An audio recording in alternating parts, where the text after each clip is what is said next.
Ouais, j'ai vécu en Allemagne et je suis à moitié allemand aussi.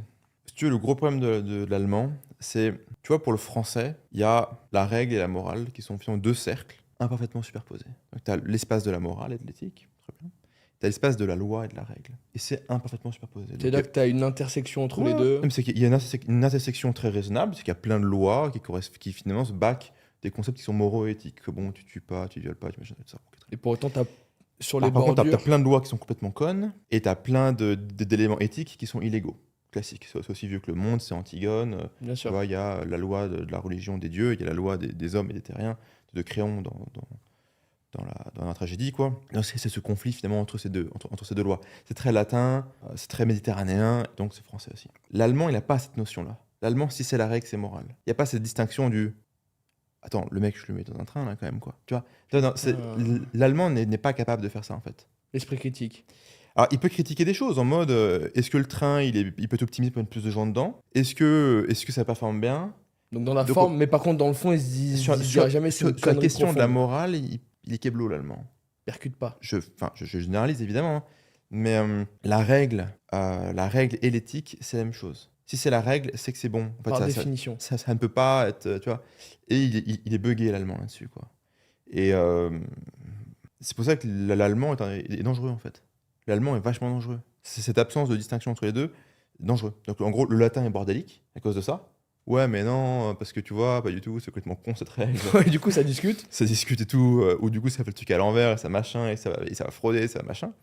Ok. L'allemand est très efficace, mais très dangereux. Bah, bon, l'histoire nous l'a montré, quoi. On l'a vu, ouais. On l'a vu, ouais. On a reçu le mémo. Ah, ça, c'est incroyable, putain. Mais ça, putain, donc, ça veut dire que, selon toi, le fait que le nazisme ait en vrai malheureusement aussi bien fonctionné, c'est aussi, ça a aussi à voir quelque part avec la culture. Bien sûr. Et le fait que les mecs, quand on leur dit quelque chose, ils prennent pour argent comptant direct et ils Bien sûr. l'appliquent. Alors après, si on va dans cette. Si on pousse un peu le point Godwin, parce que c'est un peu le sujet, c'est bien, il a fallu combien de temps? Ouais, bien. Putain. 10 minutes. Hum, je pense que, je veux dire, le point Godwin et tout ce qui est un peu, on va dire, totalitaire et tout, ça nous guette tous, quelque part.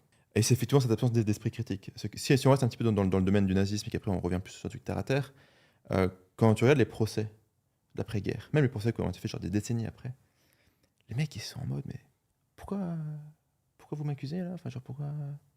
Attends, mais mec, t'as gazé je sais pas combien de personnes. Ah non, moi j'ai appuyé sur un bouton. Ouais. On m'a dit d'appuyer sur un J'ai bouton. juste fait ce qu'on m'a dit de Ouais, faire. j'ai juste fait ce qu'on m'a dit de faire. J'ai juste suivi la loi. Donc en fait, là, vous me jugez avec la loi. Mais la loi, il y a 5 ans, bah, elle C'est disait pas la autre même. chose. J'ai que fait celui-là. Donc vous suivez la loi. Et au nom de cette loi, vous me jugez. Au nom de quoi vous me jugez? Parce que c'est les mêmes. Enfin, ça, c'est la loi, tu vois, qui m'a aussi dit de faire ça, quoi. Et c'est vrai que dans l'histoire des humains, le nazisme, le totalitarisme, le communisme, c'était il y a longtemps. Enfin, le communisme un peu moins. Mais dans l'histoire des institutions et des pays, c'était hier. C'était hier, ouais, clairement. Donc c'est beaucoup moins vieux que ça. Euh, et après, il y a ce concept de la banalité du mal, quoi. C'est finalement enfin les grands désastres, les grands massacres. Bah, tu vois, donc, est-ce que les gens qui les ont commis, peut-être pas le mec qui est en haut qui dit allez les mecs, on y va, On fracasse. mais le type qui est sur le terrain qui fait le truc, c'est est-ce qu'il avait vraiment l'intention crasse, tu vois, d'exterminer, de tuer, de faire souffrir, de massacrer des gens en raison ethnique, religieuse, orientation sexuelle ou autre. Il y a le truc intéressant de la distance que t'expliques. Est-ce que le mec qui a largué Little Boy au-dessus d'Hiroshima, il se rendait compte qu'un bouton appuyé, c'était 200 000 morts à la sortie, tu vois? Je sais pas, peut-être ouais. Comment est-ce qu'un humain peut se rendre compte qu'appuyer sur un bouton, ça fait 200 000 vraies morts, des, des enfants coupés en deux, des cancers sur des générations? Moi, ma question, c'est comment est-ce qu'un simple cerveau d'humain peut se rendre compte de ça, tu vois? De ce type de En conséquences? fait le concept clé, alors c'est une philosophe qui s'appelle Hannah Arendt qui a travaillé là-dessus. Je sais pas si tu connais Tech, du coup, qui avait Elle a beaucoup. sur le totalitarisme, ouais, ouais. Ouais. Et elle dit, mais putain, c'est quand même super drôle, parce que, enfin, c'est pas drôle, mais c'est surprenant qu'en fait, les gens qu'on a jugés après-guerre ne sont pas des psychopathes.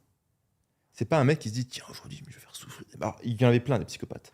Mais je veux dire, le gros de l'effectif de l'appareil de répression et de discrimination et d'extermination, le gros de l'effectif n'est pas composé de gens qui se réveillent le matin en disant, tiens, aujourd'hui, je vais faire souffrir des gens, quoi. C'était des gens Non, normaux, c'était quoi. des gens normaux qui rentrent à la maison. Il y a les deux petits enfants blonds, etc. Le berger allemand, le truc, la petite maison en Bavière, tranquille, ou le bon vivant et tout, continuer. Comment le mec il venait faire ça? Et d'ailleurs, quand tu vois déjà les dérives qu'on a vues pendant le Covid, où tout le monde switch off l'esprit critique, dire bam, ça devient manichéen, noir ou blanc, boum. Des flics qui tirent, des manifestants qui balancent des chaises, des trucs. Alors, ça pendant le Covid, on a moins eu. on va dire, mais le côté où finalement, tout le monde bascule en mode, bah non, mais c'est la règle, il faut porter un masque, il faut mettre un QR code, du coup, t'as pas le droit de sortir de chez toi, t'as pas le droit d'aller au resto, tous tes droits élémentaires, ils sont complètement bafoués. La Constitution, non, on s'en fout. Et tu vois, en 6 mois, t'as ça, en 6 mois, tu switches, bah tu te dis, ouais, c'était bien de faire des programmes d'histoire pour bassiner les gamins, pour dire que le monde est dangereux et qu'il faut faire gaffe, mais si c'est pour faire la même chose, bah c'est peut-être pas la peine en fait, quoi. Peut-être qu'on aurait dû faire des cours de maths au lieu de faire de l'histoire, si tu veux, quoi.